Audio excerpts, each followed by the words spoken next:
see that you love this concept, so I think that I'm going to reuse it a few times for you to get more tingles and be more relaxed on a regular basis. But today you might have seen it here, or maybe just in the title for sure, and on the thumbnail.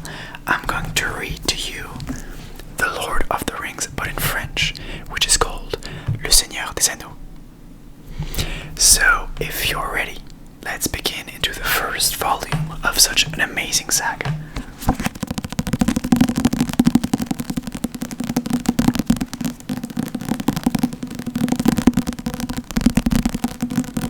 Elbow tapping never harmed anyone.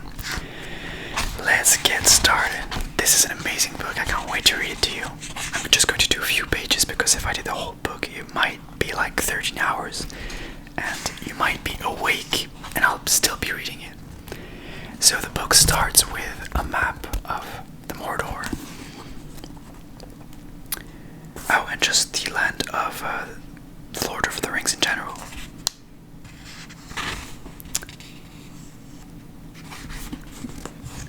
There's just sort of a little poem at the beginning. I'm going to read it to you.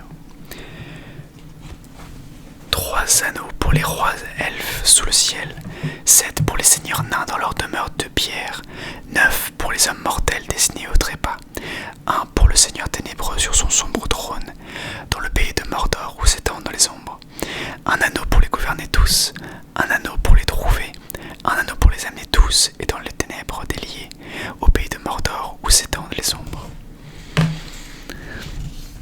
So of course, this is a book written by Tolkien a long time ago, nearly like 80 years ago, if I don't remember correctly. And it's such an amazing book, and it's great that Peter Jackson brought it back with such an amazing trilogy. If you haven't seen it, I don't know if there are people on this planet, especially if you're watching this video, that means you have a computer or a phone or something to be watching it on, as I haven't seen Lord of the Rings. They're amazing movies, but even better books, I cannot lie. Let's get started, friends. Prologue des Hobbits. Ce livre traite dans une large mesure des Hobbits, et le lecteur découvrira dans ces pages une bonne part de leur caractère et un peu de leur histoire. On pourra trouver d'autres renseignements dans les extraits du livre rouge de la Marche de l'Ouest déjà publié sous le titre Le Hobbit. La présente histoire a pour origine les premiers chapitres du livre rouge composé par Bilbon lui-même, premier hobbit à devenir fameux dans le monde entier. Il leur donna pour titre Histoire d'un aller et retour, puisqu'il traitait de son voyage dans l'Est et de son retour, aventure qui devait engager tous les hobbits dans les importants événements de cet âge, ici rapportés. Mais maints lecteurs voudront sans doute en savoir d'abord davantage sur ce peuple remarquable. Certains peuvent aussi ne point posséder le premier livre. À l'intention de telles personnes, nous réunissons ici quelques notes sur les points les plus importants de la tradition hobbit, et nous rappelons brièvement la première aventure. Les hobbits sont un peuple effacé mais très ancien, qui fut plus nombreux dans l'ancien temps que de nos jours, car ils aiment la paix, la tranquillité et une terre bien cultivée. Une campagne bien ordonnée et bien mise en valeur était leur retraite favorite. Ils ne comprennent ni ne comprenaient, ils n'aiment pas davantage les machines, dont la complication dépasse celle d'un soufflet de forge, d'un moulin à eau ou d'un métier à tisser manuel. Encore qu'ils fussent habiles au maniement des outils. Même dans l'ancien temps, ils se méfiaient des grandes gens, comme ils nous appellent, et à présent qu'ils nous évitent avec effroi, il devient difficile de les trouver. Ils ont l'oreille fine et l'œil vif, et s'ils ont tendance à l'embonpoint et ne se pressent pas en nécessité, ils n'en sont pas moins lestes et adroits dans leurs mouvements. Ils ont toujours eu l'art de disparaître vivement et en silence, que des grandes gens qu'ils ne désirent pas rencontrer viennent par hasard de leur côté. Et cet art, ils l'ont développé au point qu'aux hommes il pourrait paraître magique. Mais les hobbits n'ont en fait jamais étudié de magie d'aucune sorte. Et leur caractère insaisissable est dû uniquement à une habileté professionnelle, que l'hérédité et la pratique, ainsi qu'une amitié intime avec la terre, ont rendu inimitable pour les races plus grandes et plus lourdes. Car ce sont de petites personnes, plus menues que les nains, ils sont moins gros et trapus, disons, même s'ils ne sont pas vrais.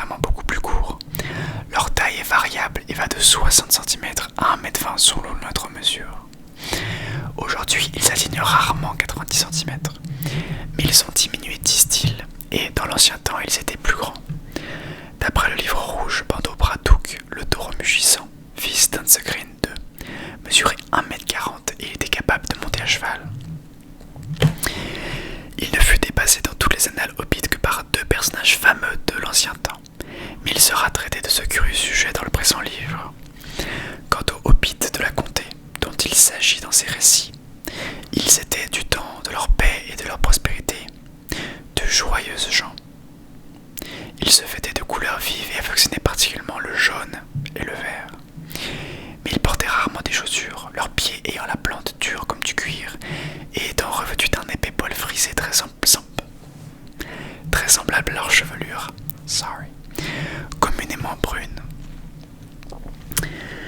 Ainsi, le seul métier manuel qui fut peu en honneur chez eux était-il la cordonnerie. Mais ils avaient les doigts longs et habiles et ils savaient fabriquer bien d'autres objets utiles et agréables à l'œil. Leur visage était en règle générale plus aimable que beau. Large, avec les yeux brillants, les joues rouges et la bouche toute prête à rire, au manger et au boire. Et pour ce qui était de rire, de manger et de boire, ils le faisaient bien, souvent et cordialement, car ils aimaient les simples facéties,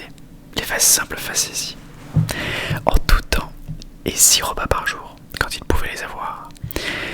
Ils étaient hospitaliers, ils se plaisaient aux parties ainsi qu'aux cadeaux, qu'ils offraient avec libéralité et qu'ils acceptaient avidement. Il est clair qu'en dépit d'un éloignement ultérieur, les hobbits nous ont apparentés. Ils sont beaucoup plus proches de nous que les elfes, ou même que les nains. Ils parlaient autrefois la langue des hommes à leur propre façon, et leur goût était très semblable à ceux des hommes dans leur inclination ou leur aversion. Mais il est impossible de découvrir aujourd'hui notre relation exacte. L'origine des hobbits remonte très loin dans les temps anciens, maintenant perdus et oubliés. Seuls les elfes conservent encore des annales de cette époque évanouie, et leur tradition ne concerne pratiquement que leur propre histoire, dans laquelle les hommes apparaissent rarement et où il n'est fait aucune mention des hobbits.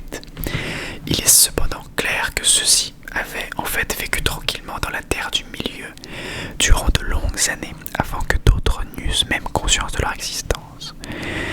Et le monde étant après tout rempli d'innombrables créatures étranges, ce petit peuple semblait de bien peu d'importance. Mais du temps de Bilbon et de son héritier Frodon, il devint soudain, malgré eux, important et renommé, et ils troublèrent les conseils des sages et des grands. Ces temps, le tiers âge de la terre du milieu, sont du lointain passé, et la forme de toutes les terres a été modifiée. Mais les régions où vivaient alors les hobbits étaient sans doute celles où ils demeurent encore. Le nord-ouest de l'ancien monde, à l'est de la mer, de leur pays originel, les hobbits du temps de Bilbon ne conservaient aucune connaissance. Le goût du savoir, autre que la généalogie, était peu prononcé parmi eux.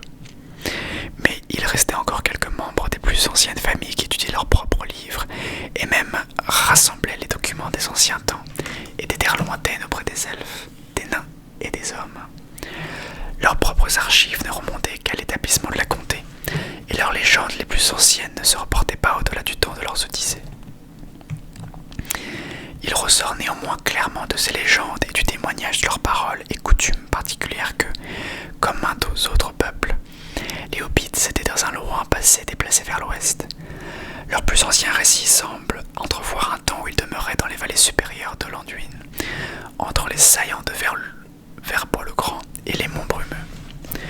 On ne sait plus avec certitude pour quelles raisons ils entreprirent plus tard la dure et périlleuse traversée des montagnes et se rendirent en Eriador. Leur propre récit parle de la multiplication des hommes dans le pays et d'une ombre tombée de la forêt, de sorte qu'elle devint ténébreuse et reçut le nouveau nom de forêt noire. Avant la traversée des montagnes, les hobbits s'étaient déjà divisés en 3 branches quelque peu différentes. Les pieds velus, les forts et les pâles. Les pieds velus étaient plus bruns de peau, plus petits et plus courts. Ils n'avaient pas de barbe et ils allaient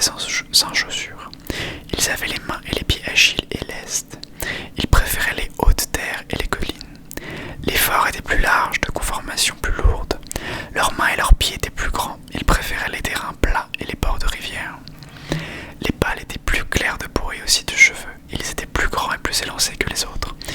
Ils aimaient les arbres et les terrains boisés. Les pieds-velus eurent beaucoup de rapports avec les nains dans les temps anciens, et ils vécurent longtemps sur les contreforts des montagnes.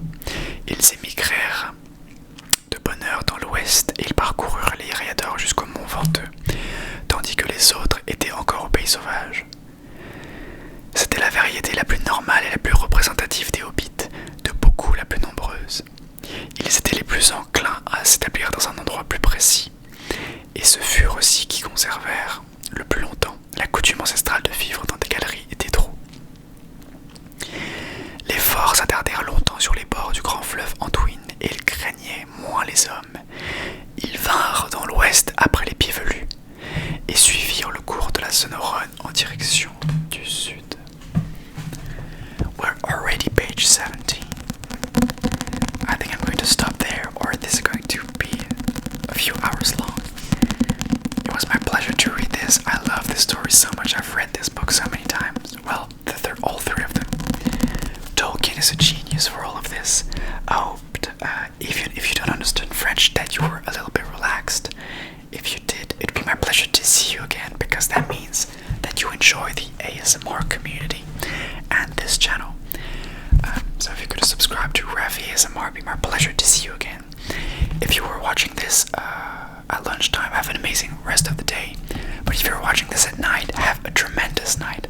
I'm sure you will, because, of course, nights have to be amazing, with a lot of hobbits in your dreams, I hope, and some magic. In the meantime, have an amazing life. I hope to see you very, very soon, everyone. Relax very well.